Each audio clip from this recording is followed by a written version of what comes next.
Well, hello and welcome to another Daily Dominion. I'm sorry for the absence of a daily playthrough yesterday, but there was a Halloween party, and you know what that means. Gotta go and gotta dance. So, in the end, I didn't manage a recording, but today we will play through this together. And yeah, this kingdom on a Saturday, which features a bunch of different expansions, looks a bit awkward. Even though, even though everything you might wish for an engine is there. So let's look at the cards. We have especially strong Masquerade, plus two cards. Each player with any cards in hand passes one to the next such player to the left at once, and then you may trash a card from your hand. One of the strongest trashers, just because it both gives you the option to trash, but well, you more or less need a junk card in hand to pass your opponent. But also it it well lets you draw cards while thinning, and that is usually a great tempo giver. Then we have maybe also notably Procession, which can double play action cards and then gain you cards or gain you another action that costs exactly one more than it. Here it doesn't look super enticing, but sometimes with horses or whatever, Procession can be really, really strong. We then have, well, Soothsayer, probably notably, gain a gold. Each other player gains a curse, and if they did, they draw a card. So until the curses are gone, it's kind of a nice thing also for your opponent because they will draw a card, but also they will gain a curse. But also this will fill your deck with golds rather quickly. Library lets you draw up to 7 cards in hand, and this is nice. I don't know, with Shantytown, for example, maybe Farmland lets you trash a card from your hand and gain one costing exactly 2 more than it, which might be nice in the end game with the goals of Soothsayer. And yeah, there's plus buy in Baron, but Baron plus buy is a bit awkward because Baron says you may discard an estate for +4 if you don't gain an estate, but we don't start our game with 3 estates in deck, but rather the 3 shelters that you can see over here. So Baron in the opening is really weak because the first thing it will do is will give you plus buy and gain you an estate. Oh, well, great. That's exactly what your deck wants at the beginning of the game. So yeah, all the signs point towards a more simplistic strategy that doesn't utilize Baron and the plus buy, but rather utilizes Masquerade and Soothsayer. I will talk about this in a sec.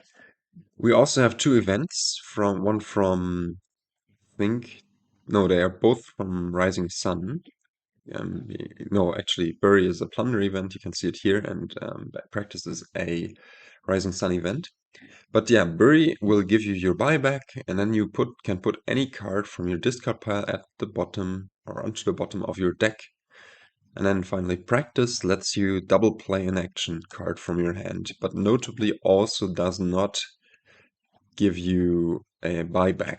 So you essentially buy this for 3 and a buy, and then skip any other buys or need the Baron or whatever to regain your buy. But at least like this will might be nice if we play Masquerade and then draw a Soothsayer, which we would otherwise not be able to play. You can just double play it using Practice early on.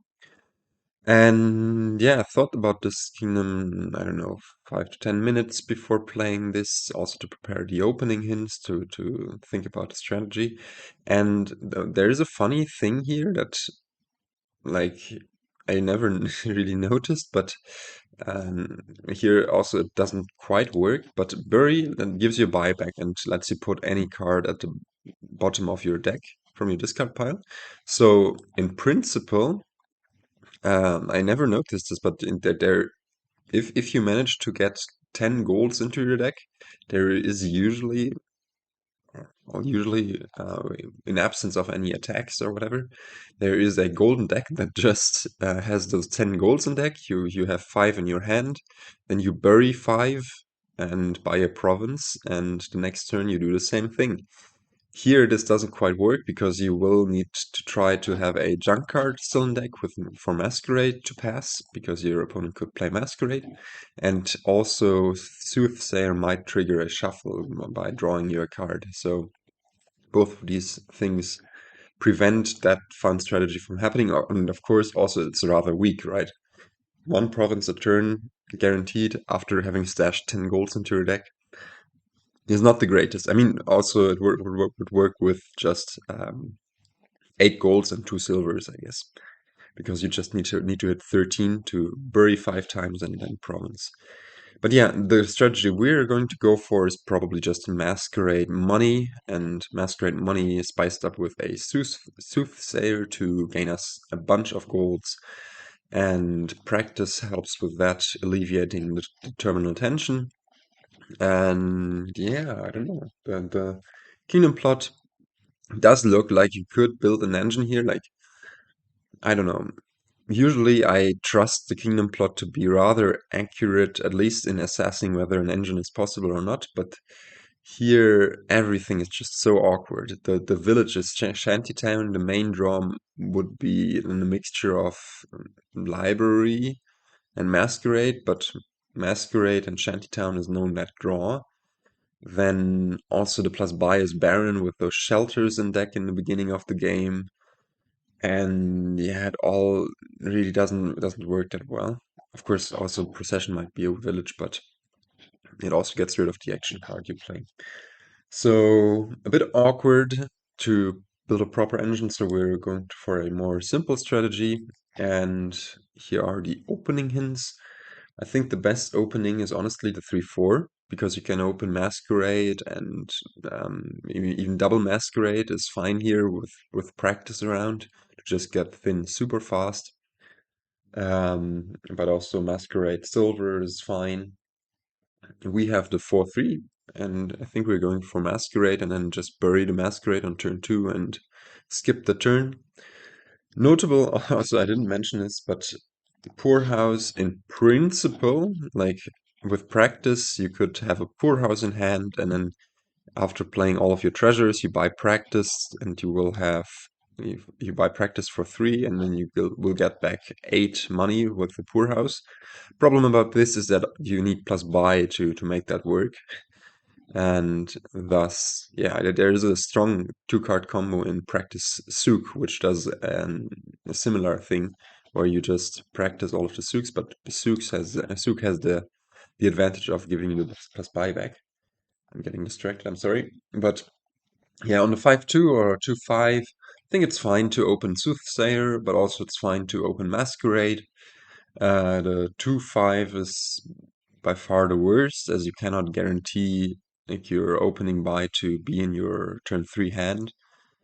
And also notably, the thing about the 4/3 buying Masquerade and then burying Masquerade is that we will only have an 11-card deck, and thus on turn 4 already, since we do play the Masquerade turn 3, we will trigger another shuffle, and thus see the card we buy. Might see both the Masquerade or the card we buy on turn 3, either on turn 4 or turn 5, which is really nice. Anyways, I think that wraps up the discussion of this kingdom, so we can just start Masquerade and bury Masquerade, as I said. I think it's quite alright. And AI does have the 5/2. Which is a bit annoying, but on the other hand, um, yeah, we could even manipulate. Oh no! Oh no! No, actually, we could even I can talk. We could even manipulate which cards we see with the Masquerade, like put the hovel in there. But I think it should be fine. Um, yeah, I essentially gets to open Soothsayer, bury Soothsayer. Do we want to put the hovel in there to get rid of it right away? I don't think so. Let's just see what we draw. Yeah, burying the Soothsayer, burying a copper. And yeah, we get to pass the Necropolis here, which is not that great. And AI essentially apparently has Soothsayer and 4 coppers there in hand. But yeah, we just buy Soothsayer here, I think. Now another Masquerade. Yeah, I think we could bury a curse there. Has the risk of not allowing us to practice the Soothsayer. So currently there are 3 coppers and this Masquerade and Soothsayer, so we are guaranteed to practice Soothsayer. So I think we just put in another Masquerade here and it should be fine. Of course, if we draw the Masquerade here now, or do we go a bit riskier, play the Soothsayer and double play the Masquerade to just get through a lot of the shuffle? That might also be a consideration. Do we want that? Hmm. The advantage of that is that we will thin out 2 cards and get through 4 of the 9 cards that will be there.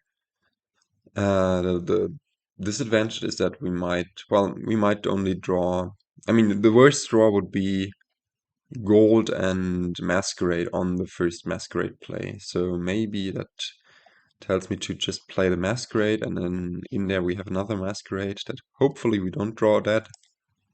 We don't draw that, but we do draw a copper here, which is not great.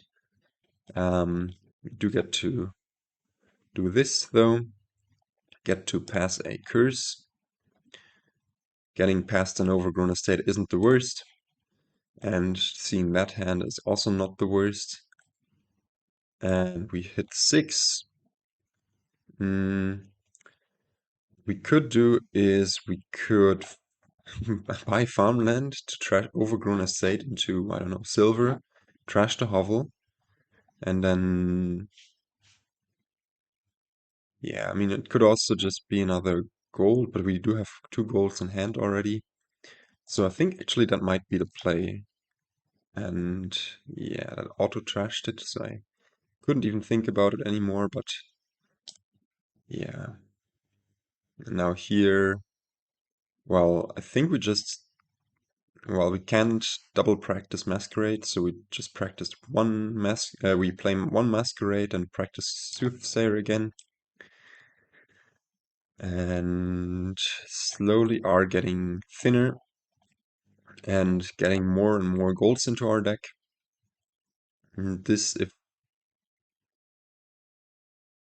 okay, I was about to say, if we have 6 here, this might already be the first province, and indeed we do have even 7, I can't count. So we can put a Masquerade on the bottom. What is the other bottom card? I think it's still a copper. And just buy Farmland and the first province, right? Or do we want to put the Soothsayer there? Or actually the other card might be a curse. I haven't kept track that well. But yeah, let's go for the province. I think that's fine. We can pass a curse here. AI is doing AI things. I don't really know what that's about. And we hit 5, which is not a great number, especially at the top of our shuffle. Like drawing this Masquerade here as well. What we could do is again just practice to get through 4 of those cards. That might actually be it. Everything's not super enticing. So in there we have the Soothsayer, we have 4 golds, we have the Farmland, the province. I think we practice this. I'm not super sure about this. Okay, this draw tells me that doing that was actually quite nice. Do you want to keep this estate around? I don't think it's necessary. It might just be a bit on the annoying side. And we do draw the Soothsayer dead here, but I think it's fine. And yeah, this might actually be a problem on the next turn. We have, yeah, no, AI is gonna play its Masquerade, and we aren't going to have any junk down there. Do we want to trash this copper though? I think we do. Yeah, this is not great, but oh well. We do get the money to get another province, and oh well. I mean, yeah. Once again, our terminals all collide. The necropolis we see at an inopportune moment. I don't think it's worth keeping around, and we can just, I don't know, double play this Soothsayer to get even more golds into our deck. And we should be off to the races, actually. I'm saying and not hitting 8, but then AI is nice enough to pass us a copper for this next province. Here, well, we get another gold in. We do not do that much productive stuff, but we can set up, can bury a bunch of golds and a Masquerade. Actually, it doesn't matter whether we bury the Masquerade first. Yeah, essentially setting up the turn after next turn, I think. I think this is more productive than anything else. Bury a copper with all of this stuff to have something to pass with our own Masquerade. And yeah, here, well, we'll just pass a gold, I guess, and then buy farmland. It's not that great, but we're so far ahead in points that I'm not super worried. And AI hits 10, goes for the province. We also go for the province, and here we have this nicely set up hand that we've constructed. Now, of course, this does trigger the shuffle, but I still think it's quite good. Or actually, do we not want to trigger this shuffle? Maybe. Maybe we should have buried more gold and just... Yeah, but if we just bury 2 golds here, we should actually be golden. Unless, yeah, okay, unless AI gets one of these coppers away. But yeah, okay, 16 turns, 38 points to 18 points. And yeah, not the most interesting decks, I'd say. Like the lots of golds, lots of curses and junk still to pass to Masquerades. But I like how we maneuvered this. 6 provinces after 16 turns is nothing to be joked about too much, especially in a kingdom where the engine would be so awkward. So I think the strategy we pursued was correct. I do not get AI's Procession. I do not get AI's Barons. They do not make sense to me at all. Like, even if you connect them to estates, you're in for sad times. And yeah, I don't know. This was fun overall. But kind of a different strategy from what we usually do, just a very simple one.